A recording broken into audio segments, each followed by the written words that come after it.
Hello and welcome to this webinar from Commercial Dispute Resolution.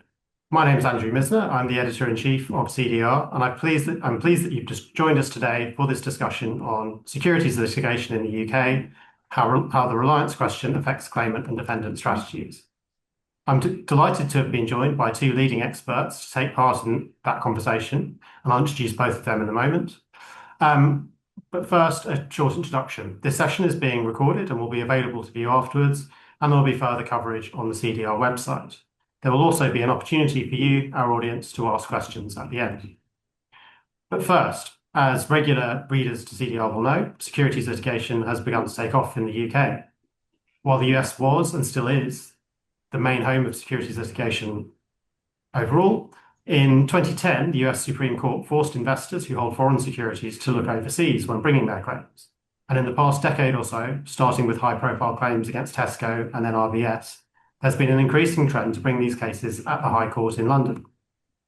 Specifically, when we are talking about securities litigation here in England and Wales, we're talking primarily about claims brought under Sections 90 and 90A of the Financial Services and Markets Act by investors against companies whose alleged mismanagement has brought down the share price and thus the value of their investments. There are many interesting facets to these cases, but one distinct characteristic of these claims under the Financial Services and Markets Act, or FSMA, is the requirement for investors to prove that they relied on untrue or misleading statements by the company when making their investments. But as we will find out, to date, the vast majority of claims have settled, so there's a great deal that is uncertain about how this will be applied. But before we get into that, some introductions. First, I'm joined by Lorraine Lanceley, a commercial and securities litigation partner with Stewarts in London. Lorraine's expertise includes banking and financial services disputes, shareholder and partnership disputes, group actions, and commercial fraud. And among the matters on which she has worked are the RBS rights issue litigation, one of the early forerunners in UK securities litigation, as well as the Petroflac matter. Secondly, I'm also pleased to be joined by Tom Middleton, a partner who co-leads the economic consulting team at Thornton, UK. A quantitative economist, Tom's main focus is modelling and analysis in relation to anti-competitive conduct and, most relevant for today's conversation, alleged breaches of financial disclosure rules. So, his past experience includes working at the Competition and Markets Authority and at the UK Cabinet Office. So, welcome both. I've given a bit of an introduction there in layman's terms, but I think before we get into some more depth, it may be useful to sort of explain out what we're talking about here a bit more closely. So, Lorraine, if I could just start with you, could you give us a bit more detail about what these securities claims look like, especially under Section 90 and Section 90A, and just sort of give us some background on, the circumstances in which these cases are often brought? Sure. Thanks for the introduction, Andrew, and hello, everybody. What do we mean by securities litigation under Section 90 and Section 90A? Well, they're both provisions within FSMA, the Financial Services and Markets Act 2000, and they essentially create a statutory cause of action for people to recover compensation for when they have purchased shares and they've relied on information which is misleading or contains dishonest omissions, or there's been a delay in publishing the information. Now, that is primarily what Section 90A is about, and I'm going to focus on that today because the whole subject of this talk is to do with reliance, and the reliance requirement is something which exists within Section 90A. It doesn't, although it hasn't stopped defendants trying to argue the contrary, it isn't a requirement expressly within Section 90. And so Section 90 we can sort of put to one side today, I think. That is what we refer to as prospectus claims. So the cause of action, it can arise from the same underlying factual pattern, but there you're looking at information that has been published in listing particulars or a prospectus, whereas Section 90A is broader, and the published information that you're looking at is the more ad hoc information that's published on, for example, RNSs, its annual reports, its financial statements. So it's broader, there's more information, and there appear to be sort of more at the moment Section 90A claims, although there have been Section 90 claims and still are, and they're both used whenever whatever the most appropriate cause of action is. What is it all about? I mean, I'm a claimant lawyer, obviously, being at Stewarts, and this is what we do. We bring these claims, and we would say this is all about and should all be about investor protection. So it's about giving investors in our capital markets in the UK the ability to recover compensation if they have suffered losses because of the fact that they purchased shares, securities, on the basis of information that was published to the market that wasn't correct, that was misleading or concealed something material. And had they known the truth, it would have impacted their investment making decision, and so they may not have bought the relevant securities. And what tends to happen in these sorts of cases, I mean, we're talking here about the concealment, the omission, or the misstatement of usually sort of it's got to be quite material information that can, when it becomes known to the market, trigger a stock drop, which is where the losses are suffered. So the sorts of cases that we're involved in tend to be quite sort of egregious conduct that has been perhaps concealed or misstated, even criminal conduct, for example, bribery, corruption, breaches of sanctions, major corporate governance failings, those sorts of things. So it's easy to see why, when those sorts of facts become known to the market, there is a market reaction.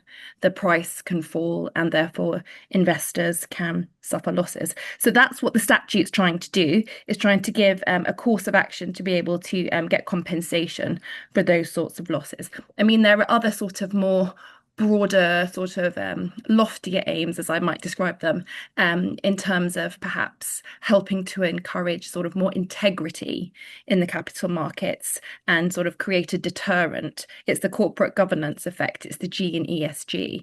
Will a robust securities litigation regime that offers proper investor protection actually have a deterrent effect and make, big PLCs behave better and actually avoid, committing the relevant conduct in the first place?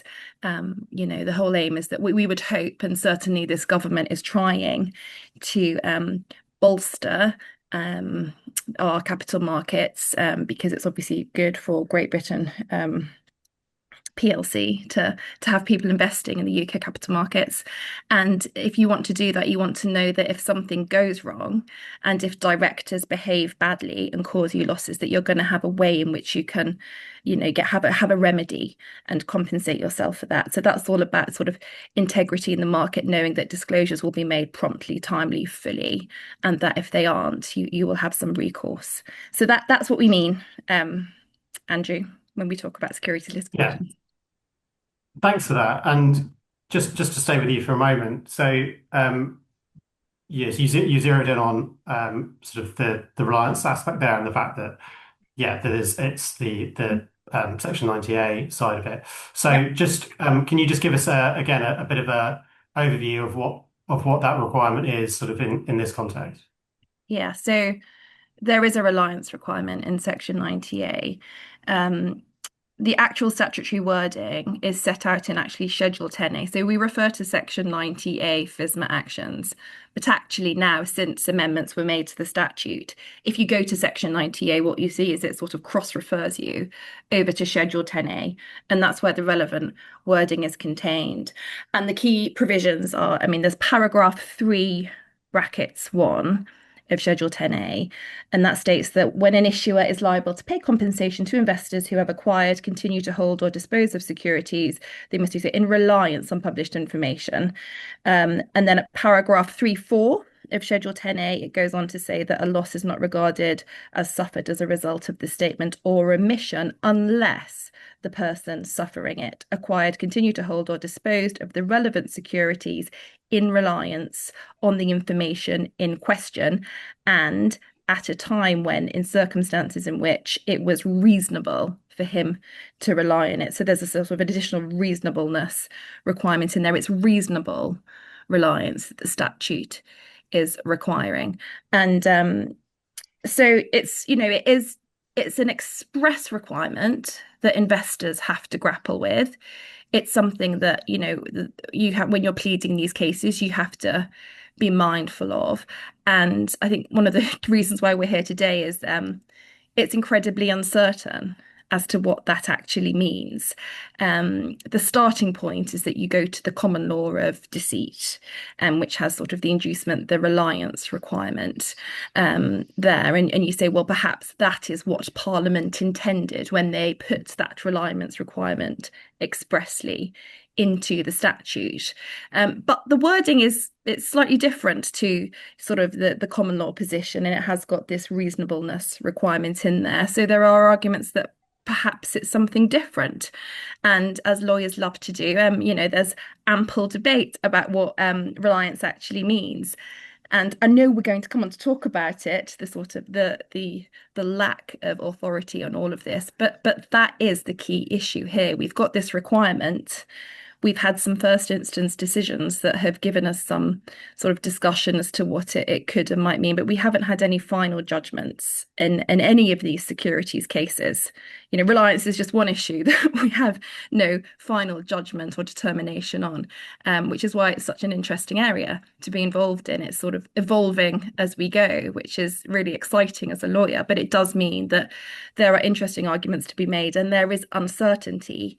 And obviously, when you're advising clients and when you're liaising with key stakeholders in these sorts of cases, that can be tricky because people like to know what the position is. What is the legal position on this? And at the moment, it's somewhat up for grabs, shall we say?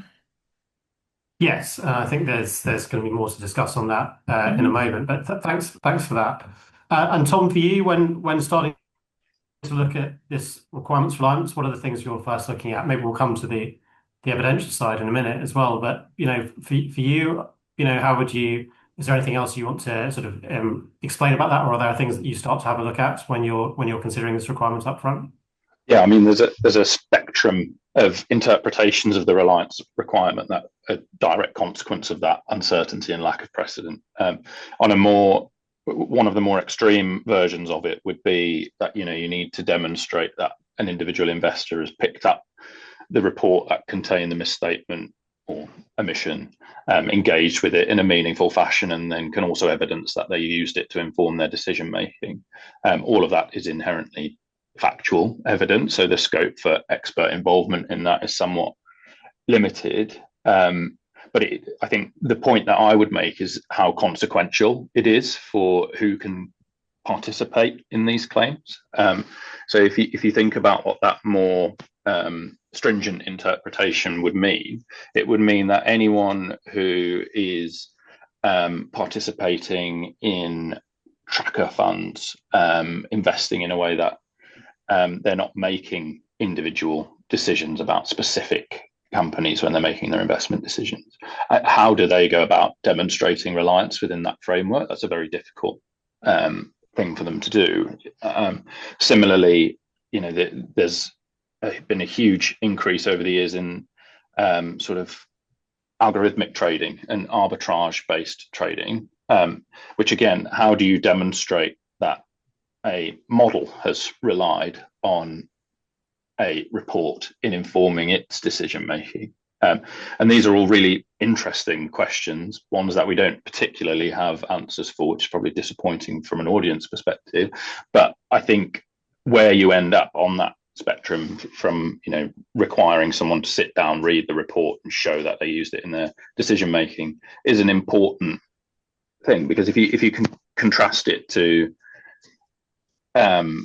other regimes at the moment, so the competition collectives regime, the Digital Markets and Consumers Act in the UK, where there's a real emphasis on protecting consumers and getting redress in the hands of consumers, having a sort of more stringent reliance requirement might actually cut a good chunk of retail investors out of being able to seek redress through these two, through Section 90A. Yeah, I mean that's a good point, isn't it? So, I mean, what you're talking about, Tom, is the different sort of categories of reliance, and you've got your sort of active reliance where you read the relevant published information, you put your mind to it, it influenced your decision making. So for active investors, probably very easy to satisfy, to speak to the portfolio manager who was making the decisions at the time, or try and understand how the actual processes simply work internally at that fund. And then you've got your conduit reliance, which is sort of, you didn't perhaps read the actual statement, but what you did read was analyst reports that came in from, I don't know, JP Morgan or whatever, that had looked at all of this stuff, and you knew you were relying on the fact that they had looked at the stuff. And that, you can see how that's easy. You've got emissions as well, and the fact that it's perhaps, as long as you were aware of the published information, and there's a line, I'm not quite sure where that line falls at the moment in emissions, but again, there wasn't actually anything to read because it was an emission, but you had the information there, and so you could have, if it had been there, you would have seen it.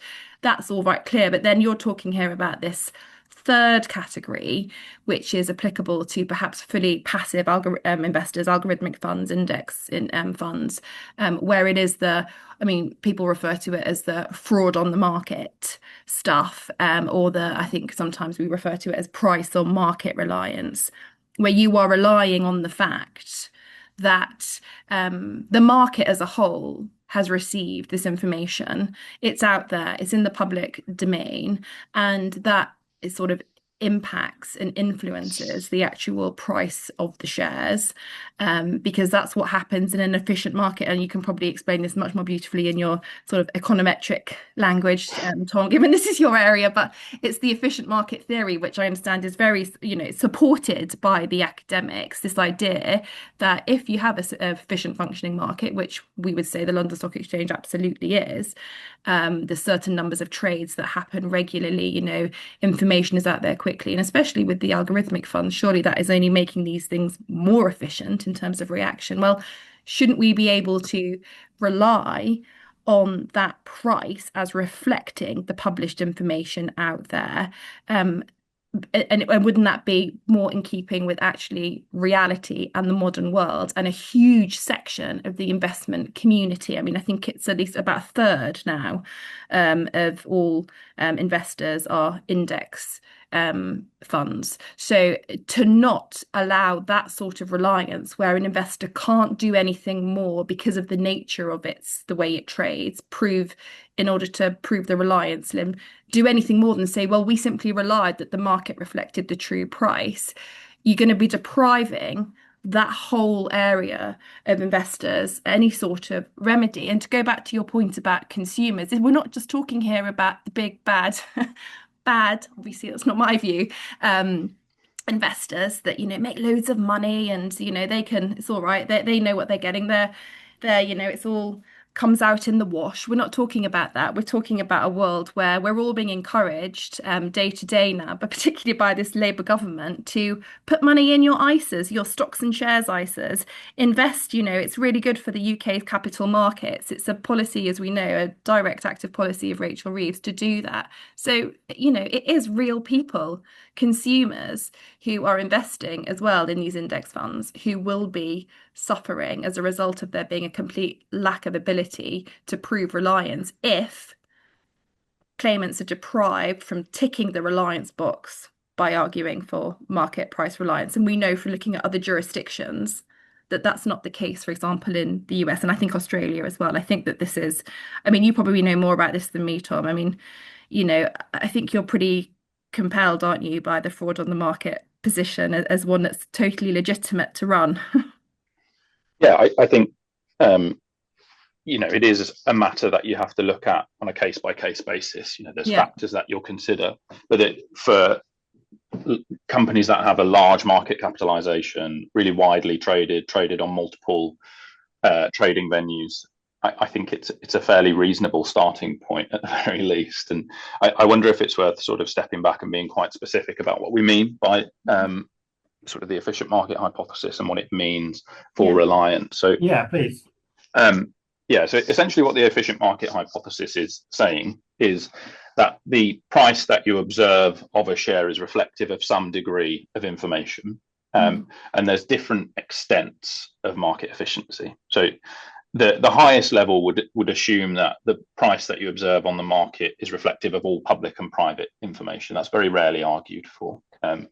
What would be the mechanism through which private information could be reflected in a share price? It would only really be there isn't one particularly. But then what is more commonly argued for is the semi-strong form of the efficient market hypothesis, which says that any publicly available information will be reflected in the share price. Now, what does that mean? That means the share price is trundling along, big event happens, that changes the information set, that is quickly reflected in the price, and the price reflects that information set again.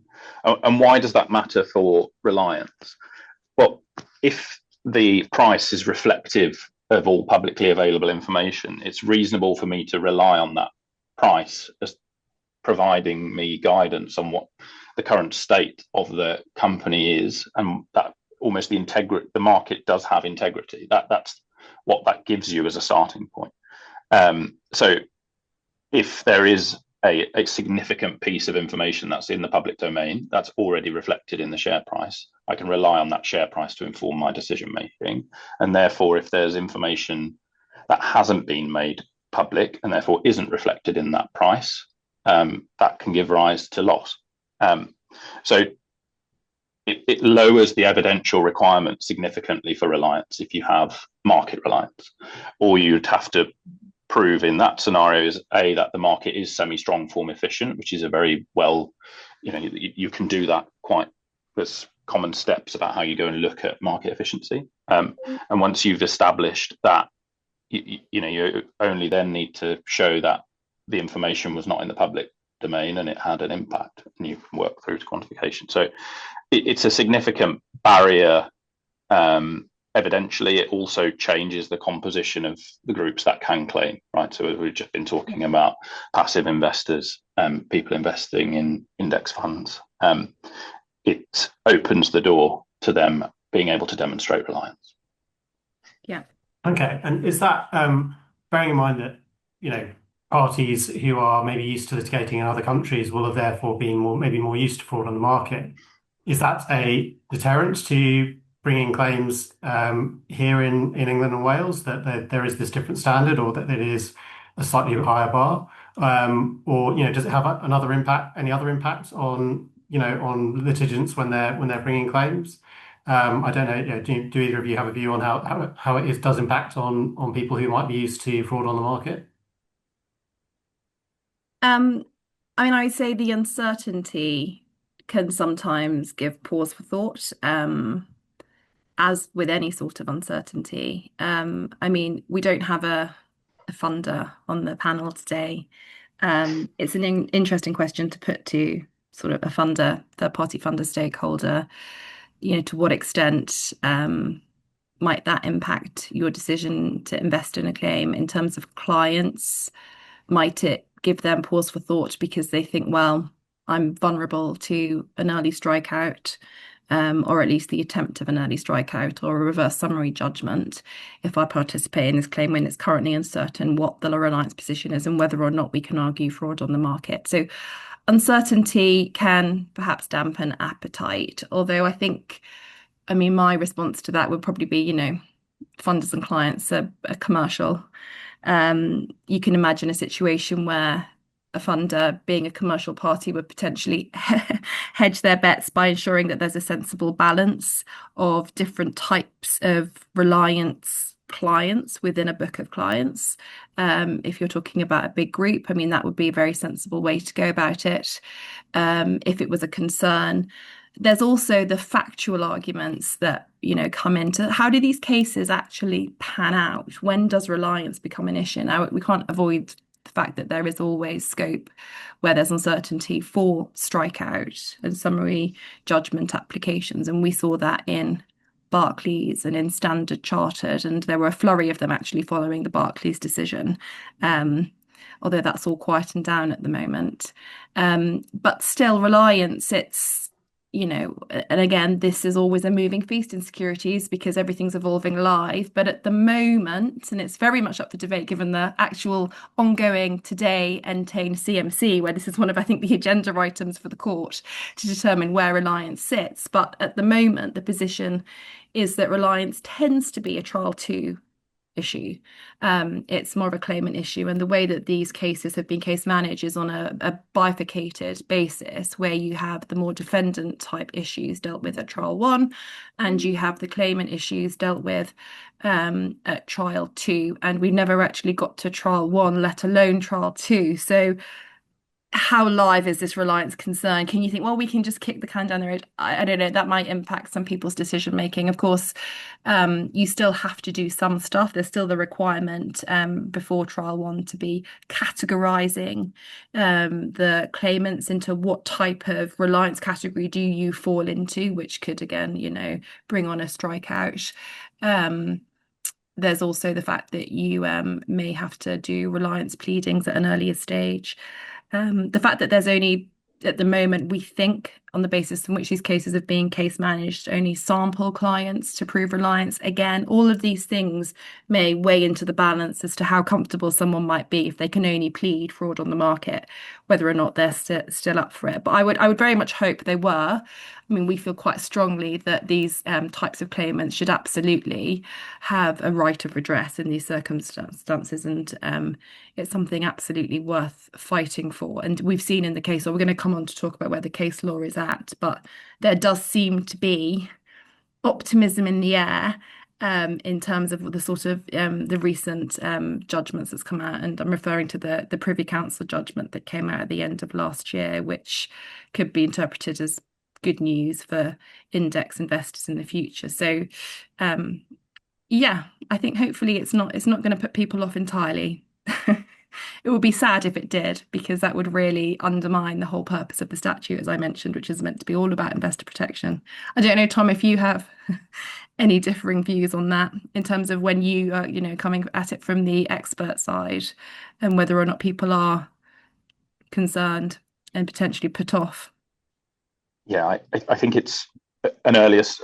We're sort of already past that stage by the time I'm involved, right? The claimants are committed to be part of the claim. If I'm instructed on the claimant side, and the funder has already agreed to fund the claim. But I would imagine that, from a funder's perspective, it would make these claims potentially more difficult, because you've got a smaller sample to work with of investors that fall into that active reliance bucket. And if that's the only way of bringing the claim, which I don't think is necessarily the case, but given the uncertainty, it's something you'd have to consider. And then I guess also from an investor perspective, the costs of trawling through your historic information to attempt to demonstrate reliance by providing emails, investment committee minutes, any analysis reports that you considered would be a factor that you would have to weigh at when you were deciding whether or not to participate in these claims. And I suppose that's only one part of the burden on claimants as well. They've also got to go and get their trading data and prepare that in a way that is useful for the calculation of quantum. So I think my position would be similar to yourself, Lorraine, that hopefully it's not a significant deterrent, because I think it's the economics suggest that for a lot of large listed companies, the fraud on the market theorem should sort of hold. It's actually worth mentioning as well, isn't it, that there are some avenues of pleading these sorts of cases where you can avoid the reliance requirement. So there is the dishonest delay cause of action, which sits within section 90A, and that doesn't contain an express requirement to provide reliance. So if you're wanting to be strategic about it, and I know that the title of this talk, I think, is about claimant and defendant strategies, there are potentially ways in which you could solely run or at least front load the non-reliance causes of action. There's also, as I mentioned, section 90. So it may be that if you've got sufficient losses that sort of came out of purchases relating to the issuing of a prospectus or listing particulars, you might be able to just bring a section 90 claim and you don't have to worry about reliance altogether. I mean, there's also the point, if you look at I find omissions incredibly interesting when it comes to reliance, because how can you rely on something that wasn't there? That's the whole point. So, the company has concealed something, they haven't put it out in their published information. How can you prove that you relied on something that was omitted? And so really the burden, talking about your burden point, Tom, and it is obviously a real issue for clients. It's quite a lot of work for them, these cases. If you're able to sort of to show that the actual threshold, the evidential threshold in order to show a reliance on omissions is actually pretty low, because you're just got to show that the information perhaps was put in front of you or following the Privy Council case, perhaps not even that, then it may be that you can get clients comfortable. We can all get comfortable, actually, that the reliance burden in some cases, fact specific, case specific, of course, is actually not as onerous as it might be if we are pleading a very strong active misstatements case where the situation might be slightly different. So yeah, I think, Andrew, the answer to your question is there's a range of factors that, as with all of these decisions as to whether or not to participate in these cases, come into it, whether it's commercial, economic factors, and also, material, management time and general appetite. These clients, they're really, I act solely for institutional investor clients, and they're not going to put their name on a claim form unless they genuinely believe that they should be on that claim form, that they have suffered losses and that there's a good case to argue. And so, you have got that threshold with clients in any case, right, to get them on board. And this is one of the factors, reliance, that comes into that discussion. Yeah, there's a few things that we need to follow up on out of that, but that's really interesting. One is, Tom, you mentioned there a bit about sort of gathering, trading data and some of the issues around disclosures. So can you just elaborate a bit more on what some of the process is for evidence gathering, especially around around this part of the securities issue, around this? What are some of the things that you're starting to look at when you're putting together the evidence for such a claim? Yeah, so I suppose I'd probably put it into 4 different categories. You're conducting analysis or gathering evidence in relation to materiality, reliance, causation, and then ultimately quantum. And typically the way that I would start looking at these is by looking at creating a full chronology of public disclosure on this case. So, what's the initial misstatement, omission, right through to what are the subsequent corrective disclosures? When did they happen, and what was sort of happening around the same time as that, to help build a picture of what happened when? And that sort of analysis of public disclosure and building that timeline, that can go to both materiality and causation, and also has some implications for reliance, actually. So, if something's really widely reported, is prevalent across analyst reports, your reliance arguments might be quite different to if it's a really niche issue that isn't subject to significant coverage. In any event, so once you've built up that clear timeline of what happened when, you might then start to build out the evidential basis for reliance more specifically. So, that could include evidence of how trading decisions were made. What was the evidential basis for you actually executing a particular trade? What drove the decision to hold or invest in a particular security? Any sort of investment committee notes that you've got, what the investment thesis was if it's an active investor, right through to some of those different arguments if we're in a different category of reliance. If you're in fraud on the market territory, here you're looking for evidence of market efficiency, which would, again, what might that look like? New information. There's a list of things called the Kammer factors that are commonly considered, most important of which is evidence of a cause and effect relationship between new news and the share price. So, the way of looking at that is through something called an event study.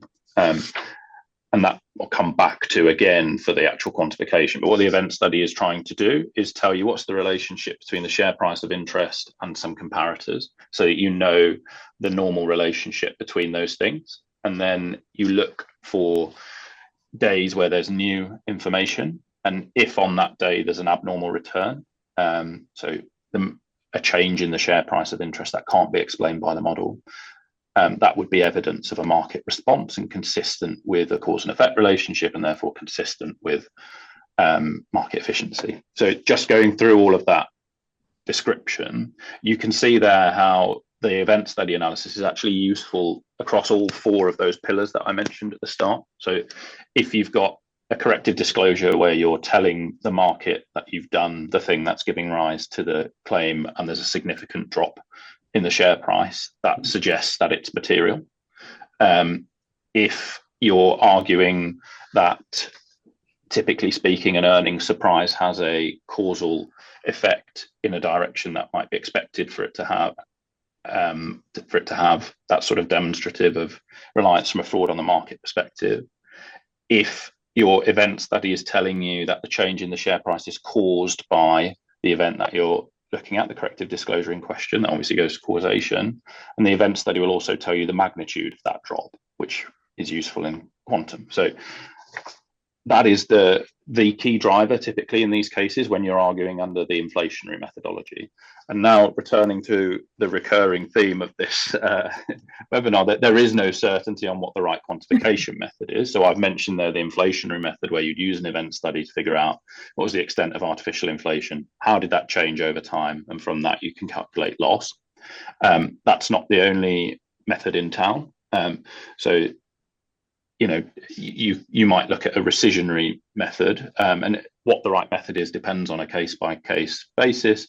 There is no precedent that you can point towards, but in other jurisdictions, this inflationary approach is one that is quite widely used. So you use the event study to tell you what was the extent of artificial inflation. So how much of the share price is driven by the misstatement, and therefore how did that change over time? You'll then match your purchases to sales and look at what was the inflation at the point of purchase versus the inflation at the point of sale. The difference between the two is your loss on that matched transaction pair. Now, I've made that sound relatively simple, I hope, but there's a whole web of complexity that sits around that. So how do I match my purchases and sales? How do I implement the event study? What assumptions do I make to make that model work and give me something sensible? What do I do if the level of inflation goes up and then comes down and I have gains for some of those trades that are related to the level of inflation? And what do I do if the inflationary method isn't even the right method? So the way that this works currently, in my experience, is I'm typically instructed to consider a full spectrum of potential methodologies.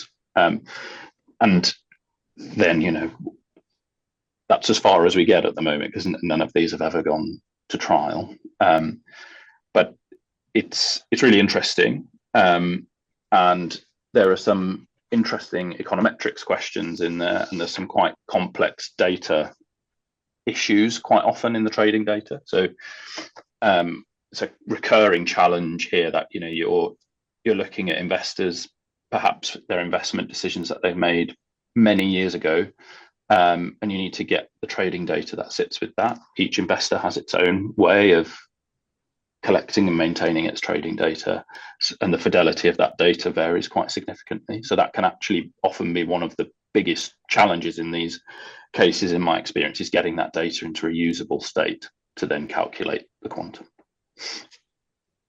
Okay, so yeah, that's interesting that there's, you've got that process, and it, can cover cover all of those different areas that you highlighted.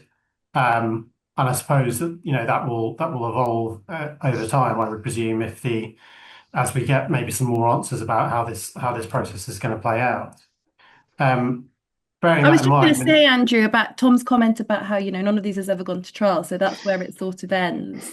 You probably agree, though, Tom, wouldn't you, that the fact that all these cases settle It would be highly difficult to settle any of these cases if proper work hadn't been done on the quantum side. And so there's a huge amount of value in what you do actually happening at a very early stage as well. So everybody understands where this, and so your quantum claim, even though you're not going to be, if this goes all the way through, quantum will likely not be on until trial two.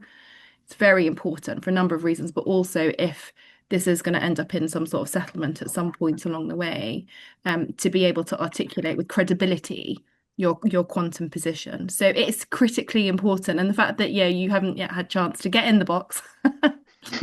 One day you will have your moment. But it's still so worthwhile. And I think it's not, if people think that all this stuff can be parked, the detailed sort of quantum analysis and understanding exactly what losses are and how you're gonna, how you argue it and what stands up to scrutiny.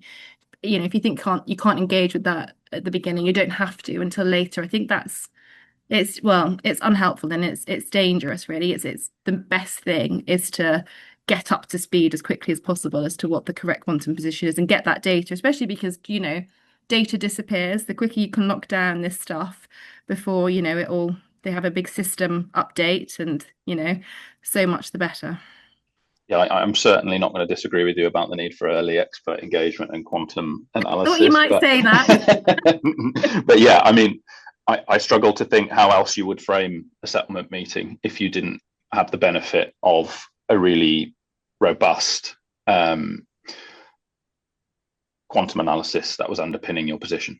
Exactly. And think about the stakeholders in these sorts of cases as well. If it is a case that's, funded by third-party litigation funders, again, they're going to want to do their due diligence and, Exactly. and trust that this is worth investing in and that the losses add up. So it is so important, not just on a reliance level, as Tom was linking it to the reliance stuff, but just generally in bringing these sorts of cases.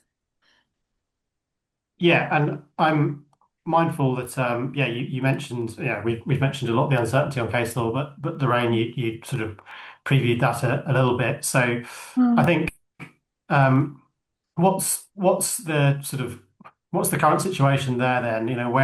Where do we stand with case law, and what are maybe some of the questions we're looking at for future cases to sort of help us clarify this position? Yeah, it's not a very long answer.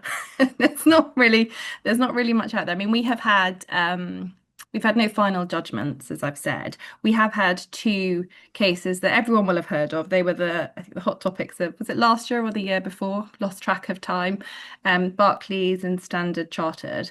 So both of those cases, there were strikeout applications for reverse summary judgment to, amongst other things, but just focusing on the reliance bit to get rid of the index investor element of the group of claimants, which represented quite large proportions of those books of claimants. In Barclays, the strikeout was successful at first instance before Mr. Justice Leach, and the index investors were struck out. I think everybody, maybe it was just me, but everybody, I think, assumed that there would be an appeal, and we were all, especially on the claimant side, keen to see how that would pan out. But sadly, for me at least, perhaps not for those involved, the case settled before any appeal happened. So we were then left with Leach's decision in Barclays, which was not good news for index investors generally. And then came along the Standard Chartered strikeout. I mean, there was I think I mentioned earlier, a flurry of strikeouts following the Barclays decision. I think some actually were filed on the same day that judgment was handed down. And the first one that came along was Standard Chartered. The courts took a slightly different approach there, which was, more positive news on the claimant side, which is where I sit. The judge, he didn't sort of actively disagree with Mr. Justice Leach. It was Mr. Justice Green in Standard Chartered. he didn't say he disagreed, but he didn't he raised questions, and ultimately he dismissed the strikeout application, and said that this is all stuff that really should be dealt with at trial. These are really complicated questions. I mean, reliance is a big live issue, and it's something on which proper evidence would need to be taken. It would be considered very carefully, and therefore the proper place to do that wasn't at the interim stage, but actually to do it at trial. And the trial for Standard Chartered was scheduled to go ahead this coming autumn. I think it was scheduled to start in October 2026. And then that decision of Mr. Justice Green was appealed. They applied for permission to appeal, but the appeal never took place because the case settled, and that was going to happen in January this year. So again, we're all on the edge of our seats, excited about some more case law, and that settled. So we're in a situation now where obviously Standard Chartered didn't get to trial. There was also the Glencore trial, which was due to go to trial this autumn, has now been adjourned as well. So we're in a situation where there's no looming trials coming up this year, and we have two sort of inconsistent first instance judgments on what reliance is, and just to actually say what they both said. So in Barclays, putting it very briefly, the view was that reliance under Section 90A was essentially the same as the common law of deceit. And so it was sort of an active reliance. You had to have actively put your mind to the stuff, read it, that sort of reliance, and market reliance wouldn't fly. And therefore, index investors were struck out. In Standard Chartered, obviously, as I said, it was dismissed, but there was doubt cast on whether or not that was correct. And there was a suggestion that perhaps that wasn't quite the right test. There was a sort of helpful development, not in the securities world, but potentially applicable to securities cases. At the end of last year, it's the Credit Suisse and Lanceley decision. It was the Privy Council, but the composition of the judges were essentially our Supreme Court judges. It's Lord Leggett and co. And I think we can assume that whatever the Privy Council said, I mean, it's not, I don't think it's direct authority, but what it is highly persuasive. And they indicated that this is the decision which the Supreme Court would take on such issues. And they looked specifically, it was a deceit case, a misrep deceit case, and they looked there at what was required, and in particular at this awareness requirement that has crept in over time in the common law and has been sort of criticised in academic literature. The fact that if you able to prove that you were induced to do something, or you relied on something, that you had to show that you were actively aware of, for example, the misstatement. So you can see how in a security, if that translates into a securities context, that could be quite difficult for index investors to prove. And the Privy Council said that the case law has gone really off on the wrong tangent, and that there shouldn't be this awareness requirement, and that actually it was fine if there's no real difference between being aware of something or sort of assuming something to be the case. And the upshot is that they used a really good example of someone who actively conceals dry rot in a house, and active steps were taken, and the person who purchased the house with the concealed, hidden, dried rot wasn't consciously aware of this misrepresentation, but it did influence their decision as to whether or not to make the purchase. And that should suffice. That's more real world example as to how these things actually manifest themselves. And you can see, if that translates into a securities context, how that could be potentially helpful for index investors. I mean, we need to be careful because this was all to do with the common law of deceit, whereas, as we know, Section 90A, it may not be directly applicable. There are different words in the statute that don't exist in the common law, this reasonableness requirement. So you can't necessarily read straight across, but I think in terms of mood music, it's helpful. It does suggest that perhaps the courts are willing to entertain a move slightly more towards price reliance. We shall see. But yeah, the short point is we just don't know. We just don't know. We just don't Well, know. look, so we've got a few minutes left. We've had a question from the audience, which for Tom, which I'll come to in a second, just to let everyone else know who's watching this that you can also submit your questions via the Q&A box at the bottom or via the chat box if you prefer. So we may have time for one or two more and possibly a little bit of a look at the future. So we'll see how this goes. Tom, we have a question for you from the audience, which is how to identify the inflationary measure if an omission was later announced in a financial report which contains several other bad news or financials at the same time. So I guess this is about, if you have parallel bits of news, I guess. Yeah, one of my favorite questions. So the event study method uses time to identify impacts. So essentially what it's saying is, what's the normal relationship between these things over here and the thing I'm interested in, and looks at any breakdown in that relationship at a specific point in time. So if you've got multiple things driving the breakdown in that relationship, on its own, it's not capable of disentangling between those things. So the classic example would be, in my financial report, I include an adverse piece of information, which is the corrective disclosure, along with something else, which might be overperformance of a particular part of the business or underperformance or other news. And if that is a really challenging position to be in, when you're trying to quantify the impact of just the corrective disclosure of interest. So the event study gives you the combined impact of all of those things and anything else that's going on in the market that the model is failing to account for. What you would do in that situation, and what we've explored in other cases, is trying to adopt a decompositionary approach. So what pieces of evidence do I have at my disposal that might allow me to try and unpick those things? So if the confounding factor is a routine overperformance relative to analyst expectations, I might look at what's the historic impact of that been in other times that's happened, where that's happened in isolation, and then try and decompose the effect that I do observe into the usual relationship between over or underperformance and returns and what's happened in this case.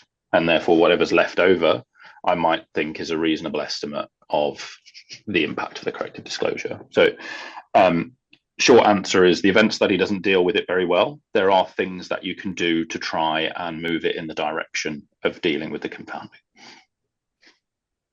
Yeah, thanks for that. I mean, I imagine that can get more complicated if there's many more disclosures, if it's not as simple as there being, two at the same time, but maybe multiple in a short period of time. Yes. Yeah. Tom, have you ever thought that it's looked tactical when that they've perhaps deliberately I'd never be that shoved cynical. a lot of stuff in there? Yeah, I don't know. I think there is the obvious effect of releasing multiple pieces of information at the same time does mean that it's harder to identify the impact of any one of them. A sophisticated actor who wanted to conceal the impact of one of those things would have an incentive to do that, potentially. I can see that, yeah. Mm. We've got a couple of other questions here. I mean, one which maybe moves us away from reliance a little bit, but I think it is relevant to the wider piece on securities litigation, is that in settled cases, how is it working with distribution? Did retail investors receive compensation, and how was it carried out? Mindful of the time here, but Lorraine, have you got any insight on that, on how distribution has worked for settled cases so far? Point one is that settlements are confidential. Point two, I don't act for retail investors, I'm afraid. So I can't really answer that question. Sorry. Fair. That's fair. And we've got one other question. I think this is the last one we'll take, and then we'll sort of move towards the close at the top of the hour. For a large institutional investor who builds a portfolio to roughly match the index performance rather than buy an index fund to avoid cost, are they effectively passive investors for Section 90A?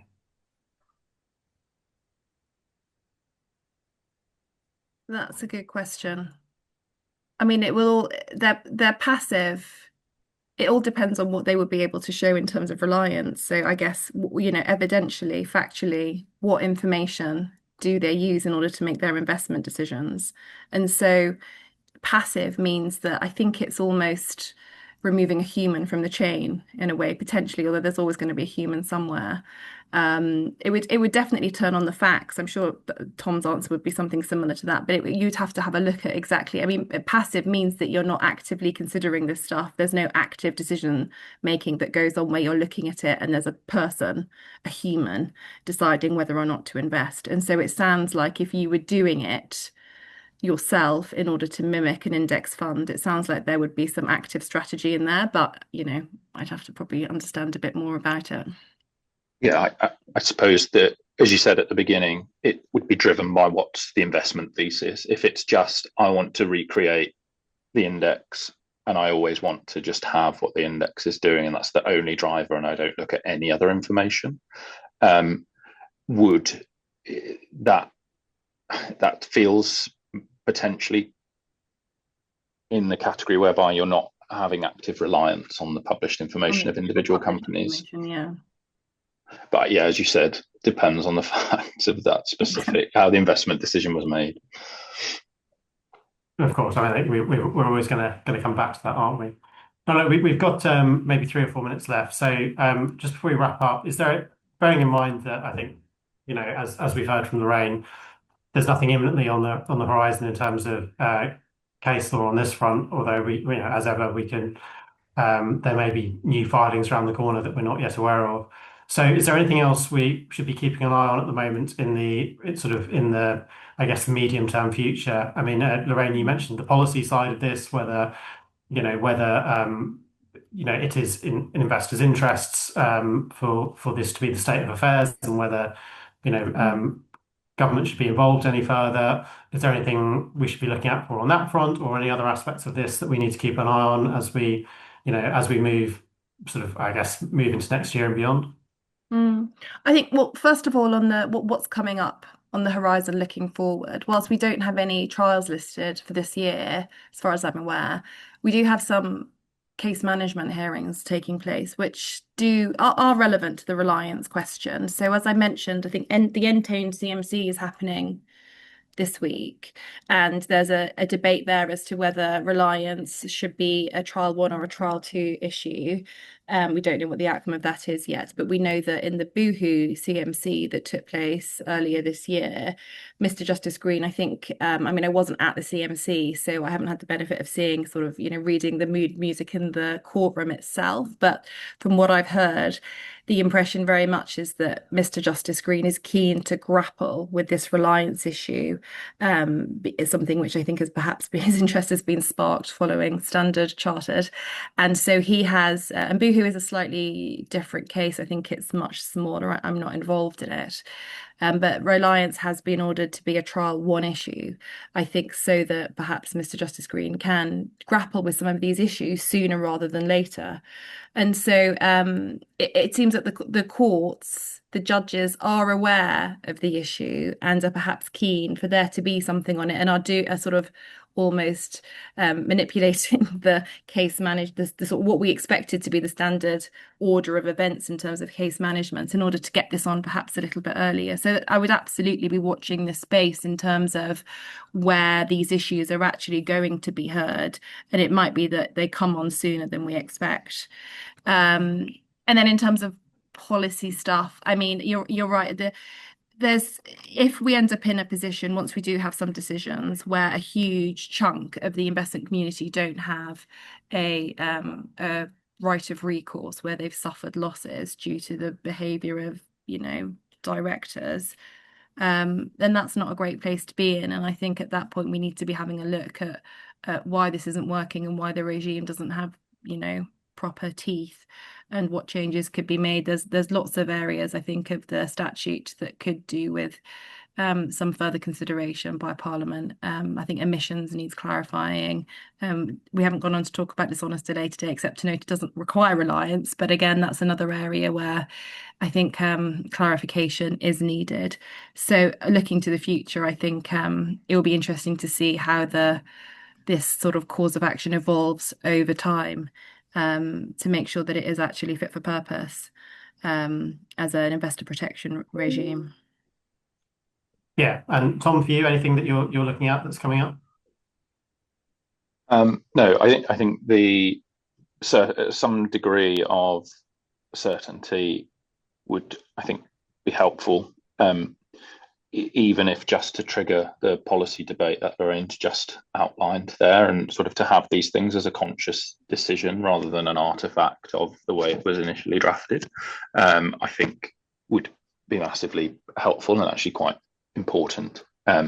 It is an interesting contrast to the sort of state of affairs in the competition space. I think if you look at how the collective actions regime works there and how sort of the emerging precedent is shaping that, compared to what's happening in the security space, it's quite a stark contrast, I think. So it would be helpful to see some more precedent emerge. Well, yeah, I think there's plenty to keep an eye out for, even if we're in a sort of slight vacuum of case law. And I'm sure there's much more we could discuss, given that that's the case. But we've reached 3 o'clock, and it's been a really interesting hour. So I'm going to bring this session to a close. I want to thank both of you, Lorraine and Tom, for your time today. There's been a lot of really interesting insights there, and again, I'm sure there's going to be much more to discuss in the next few years, as potentially this area evolves. So thank you to both of you. Thank you to all of you who've joined us today. Thank you for your questions and your participation. The video of this session will be made available later on. And for more coverage of this topic and of this event, please visit cdr-news.com or follow us on LinkedIn. But for today, please enjoy the rest of your day and goodbye. Thank you.